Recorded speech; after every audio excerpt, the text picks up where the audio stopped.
Hello, everybody, and welcome to my channel. Thank you so much for passing by. Thank you so much for subscribing, and thank you very much for watching my videos. You are greatly appreciated. I've seen the news report of former Miss Jamaica Universe, Tyra Spaulding, who took her own life. It's reported that she was battling some sort of depression. I've seen video clips of her, and she's speaking about battling two persons, and it's herself against herself, and it's one part of her that's so happy perky and the other part of her just really want to die. And she was like, nobody understands what she's going through, or how do you deal with that and stuff like that. But I'm here to tell you, I'm one of those persons that always spoke about my situation. I've always spoke about what I'm going through, what I have been through when it comes to depression. It is as real as it gets. And oftentimes it comes from how you feel when things do not work out for you, how you deal with situation when you have goals, when you have aspirations, when you have a zeal for things that really matter in this world, that makes you productive, that makes you upstanding, that makes you an individual that is of great value to your nation, and you feel as if that you're not counted, you are a ghost, you're inferior, you're less than. Oftentimes, people will say, you're beautiful, you're pretty, you're very attractive. What could possibly be the case? What could be this? What could be that? It's not about outward appearance. It's not about being caught up with vanity. It's not about being caught up with what the eye see. It's actually what you are dealing with on the inside. Oftentimes, I always say some of us were born in the wrong century, especially when I'm speaking on misogyny. I often said, a lot of men were born in the wrong century because they still have this type of mind where they believe that women are inferior and all these type of things. But in truth and reality, a lot of us probably were meant to be born at another time. Probably were meant to be born in a different country because your goals are being suppressed. You can't launch, you can't excel, you don't have the enthusiasm to push forward, to do what everybody else around you is doing. Like, you can be a productive person, but what is around you or what you have to deal with in order to be productive is not what enthuses you. It's not what you want to do. It's not what makes you feel vibrant, or you don't have the vigor, the vitality, you don't have the enthusiasm to get up and do that which you have to do in order to be a productive individual or in order to matter. And that oftentimes is an issue. I always say that a lot of us, the problem that we're having is that we don't want to deal with our reality. We don't want to see here and now. Many persons have a lot of things or had a lot of things in the past and they have lost it, or they simply don't have it no more for whatever reason. And right now they're at a stage in their life wherein you have to realize that whatever it is that you had, you no longer had it. It could be a partner, it could be riches, great fortune, opportunities, a great career, a nice vehicle, a nice house, lots of things happening for you, good health. But right now, in your reality, today, you do not have that. You do not have that that will make you feel like a somebody, or that which made you feel like somebody. You do not have him.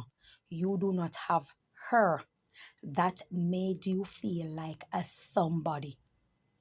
And that is the issue. We have to see ourselves as a somebody before any gains. Before any gains, even a career, even a house, even a car, success, opportunities, a relationship, a happy person around us, friends. We have to see ourselves as a somebody first. I have relatives that live in another country, way over, way over. And they're saying that they're really happy because the space that they're in, nobody looks like them. But at the end of the day, they feel like a somebody there. They feel like they matter. They're comfortable. They're happy. The culture that is in Jamaica is simply not for them. And so they aren't happy, they aren't comfortable when they're in the Jamaican space and the Jamaican society. And so it just creates an unease for them. And any unease can start affecting you, can affect you mentally. And so people will find resources, relocate to another country, go somewhere else, and enjoy a different atmosphere, different fresh air, different people, different culture, different things around them, and realize that what's in that particular culture, even the very culture that you grew up in, is simply not for you. It's not about problems, it's not about things. Sometimes it's just not something that you can relate to, and it's very uncomfortable, especially when you don't have the resources to do what you really want to do. See, it goes back to resources. You don't have the resources or the opportunity in order to launch, in order to matter, in order to be you. And this is one of the reasons I speak and I make videos and I vlog about so many things that are in society, that's not just entertainment or have to do with people who are popular, but real things that people have dealing with. I started counseling where I started helping others, and through the process, I've also helped myself. But my door is always open. And I also spoke on people, contacting me and letting me know what they're going through. And it's hard, it is difficult, it's not easy because there's no pattern that you can easily tell a person to do and it actually work. Things take time, it takes progress, it takes time, and you have to appreciate the process. You have to appreciate the process. There are certain things in life that people will say, oh, by this age you're supposed to have a house, you're supposed to have a car, you're supposed to have this. And when you look in your life and you see so many persons around you within the same age group have all of that and you don't have it, it can play on your mind. I always say sometimes our goals and ambition can betray us. The zeal that we have for things can also be very detrimental to our health because we start focusing on things and we don't see coming or we don't see signs of us getting there, accomplishing that. And we look into our life and begin to start think that we are a failure. We have failed ourselves. We beat down on ourselves. We're very unforgiving. We don't take the time out to realize that we aren't yet at the finish line, not because someone else is there before us or someone else our age or younger is there before us. It doesn't mean it's our time. And we have to accept reality. We have to accept reality. There are also times when people will be beating down on you, coming into your ears and saying all of these type of counterproductive things, make you feel as if you're insufficient, making you feel as if you're inferior to them because you don't have what they have. You have to learn to be bold and fierce in yourself. You have to be bold and fierce and understand that at the end of the day, things take time and everybody's time is not the same. Everybody was not born the same day. Everybody isn't going to move on the same day, as in pass away. Everybody's not going to get sick the same day. So every man's time is different. Depression is real. Depression is real, and hormones are dangerous chemicals in the brain. It determines your mood. It determines how you see things, how you view things, that is, and it also provoke actions. And so when you are aware, and this is why I always speak on self-awareness, because when it comes to self-awareness, you can tell when that feeling is coming on. And so you at least know what to do to disrupt it. So it doesn't come onto you, that dark mood, that gloomy mood. I have been there and done that. I tell you, depression is not something that I would wish on my worst enemy. It's taking you to places where you do not want to go. I remember days I could not see light. There could be no light in my bedroom. I started regurgitating. I was like throwing up. That's how bad it was. It started affecting me physically. I couldn't go out and walk freely. It weakened me. I had absolutely no desire for anything. Absolutely no desire. And I could go days without eating. And I would never have an upset stomach. I could go days without eating when I'm depressed. But the moment I'm not, I have to eat, else I'm going to get sick. You see how dangerous this thing is? It plays on your mind. There's no good feeling. I would never, ever wish it on my worst enemy. I have been through it. I've been dealing with it since I was in high school. Had to go to counseling, had to talk to people, had to do this, had to do that. Yes, the whole 9 yard. It's as real as it gets. The entire 9 yard, I had to go through it. There were days I couldn't eat. I had friends when I was even going to college, like if I'm walking on the road, they had to hold my hand. I started eating, and in the middle of eating, I always say, when I see people eating, especially like a large plate of food, I always envy them because I wish I could eat that much. I wish I could eat that much and feel the feeling that they get. I wanted it so bad. I could not eat half. No matter how small the portion is, I could not eat half. And in the middle of it, I just have an upset stomach. I could not go any further. I started crying. I would be eating my lunch, and in the middle of eating my lunch, I started crying. That's how bad it was, because nothing felt right. Nothing felt good. Everything hurts. And people don't understand that's how serious it is. Everything hurts. Everything hurts. And so I don't wish it on anybody. I wish that people would come into their humanity, especially in Jamaica. Jamaica is a harsh environment. And I spoke about it before. Jamaica is a very harsh environment. It needs not to be this harsh. There are places in the world where people are going through it.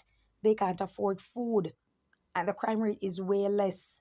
Jamaican environment, the things that people say to each other, very disrespectful. People talk down to each other and are way too disrespectful. Way too disrespectful. We don't know how to treat each other. Everybody's having sex with everybody. Everybody is having sex with everybody. Nobody is maintaining self-control or self-restraint. Everybody's having sex with everybody. The women are as wild and freaky and willing to do just about anything with anybody. When the price is right, men are no different. Men are even worse. Come on. We have to learn to take care of each other. We cannot be reducing ourselves to the life of brute beast. There's way too much ills that are taking place in the society, and it's being masked as normalcy. The songs are too vulgar, the songs are too nasty and are too degrading. It doesn't matter who like it, it's too nasty. The songs out there are too nasty. You cannot be having a society that you're pushing forward and you have these nasty songs at the forefront. They have to be called underground music. Once there was something called underground music, means that they do not play on air. They exist, but they don't play on air. They don't play in public transportation. You're not going to hear them on the road. You're going to have to play that in your place, or if you're at a particular dance that's private and people want to hear it, then fine. But you're not going to play that everywhere. The society is full of crazy people. People enjoy disrespecting each other, belittling each other, tearing down each other. People enjoy doing just a whole lot of destructive things. This society has become very self-destructive, and we have to stop. We have to stop. How? You just have to stop. When? You just have to stop. We have to learn to love each other. We have to learn to take care of each other. Hate can turn into love. And so when you don't know, try love. When you don't know, try love or respect. We have to learn to respect each other. I said this so many times that there needs to be a course on respect. Here lies another teenager. It was a few weeks ago, a teenager, I think a few days ago, I'm sorry. Not weeks, I think about last week to be exact. A teenager took his own life because he was being bullied at school. He took his own life. And there was another one in Hanover, I think. He took his own life also because of being bullied. How many times have I spoke about bullying? How many times I spoke about alkaline, I spoke about artists and saying this is the reason I support alkaline. I started an anti-bully campaign in Jamaica. The first. I also say that there needs to be a course on respect right across the board. Everybody, from authority to civilian, from civilian to authority, there needs to be a mandatory course on respect. People need to learn to respect each other. Civilians need to learn to respect authority. Authority needs to learn to respect civilian. We need to learn to respect each other. We need to learn to respect each other. It cannot continue because this suicide thing, eventually it's going to become a part of us. It's going to become a national pastime. It's serious. We have to stop. We have to learn to love each other. Depression is real. I see Lisa Hyper, a video of Lisa Hyper, and I think it's Christian they're speaking on when they were in a mental institution and they were laughing it out. And, at times, these hormones, they play on you, They play on you. And so, give you a hyper moment and adrenaline rush.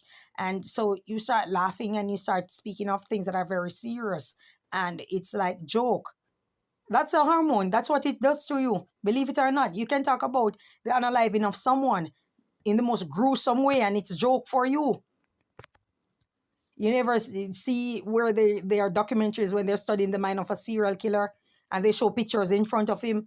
They're showing and they'll sit and they show him because they want to examine their reaction to things and show you how their mind function.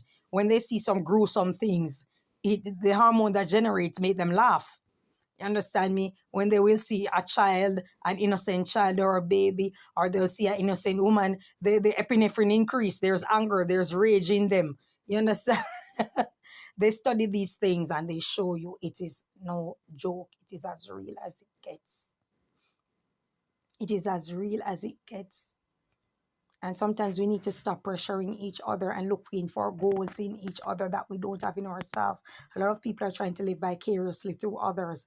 Parents are trying to live vicariously through their children. They want the children to go to the best school or to do so well in school and stuff like that to please them. And if the children or the child does not turn out to be a doctor or lawyer or of this type of esteemed career path, you do away with them, you condemn them, you want to disrespect the child and say that you send them to school and you send them to this. Yes, you did, but at the end of the day, you have to open your mind and realize that you were never a doctor or an attorney. You were never a doctor or attorney. So not because you pay for the child's education means that they have to become that, or, it's not your child. It's unfair. You see Michael Jackson, one of the greatest pop star, if not the greatest pop star ever. Do you see what it took for Michael Jackson to reach where he's at? It should never have happened. He should have never had that much success. Because if you're going to take that route, we are literally torturing a child in order to get that much greatness out of them. They do not need to have that much greatness in them. It's the harsh reality. Because it's going to lead to something else. It leads to something else. All these accusations of molestation and all these type of things, it comes into play. Depression is real as it gets. And a whole lot of things contribute to it. How we see each other, how we speak to each other, our life goals. That's why I always say we're living in a simulation. We're living in a simulation. Everything is being programmed. What you're wearing is someone who wants to see you in that. The jewelry that you wear, someone wants to see you in that jewelry. Your hairstyle, someone wants to see you in that. The shoe that you wear, your clothes, everything. The girl that you have, someone wants to see you with that girl. And that's why when you see certain type of images of certain people that you claim that you are attracted to, that's why, like light bulb, it goes off into your head. Because someone programmed you to think that way. You're being programmed to think that way. But like I said, depression is as real as it gets. And so many things in the atmosphere has contributed to it. So many things out there have contributed to it. And one of the main things, oftentimes, number one, the media. Number two, ambition. Believe it or not. That's all I have to say about it. Thank you so much for your time. Enjoy your day. God bless you. I will speak more on it at another time.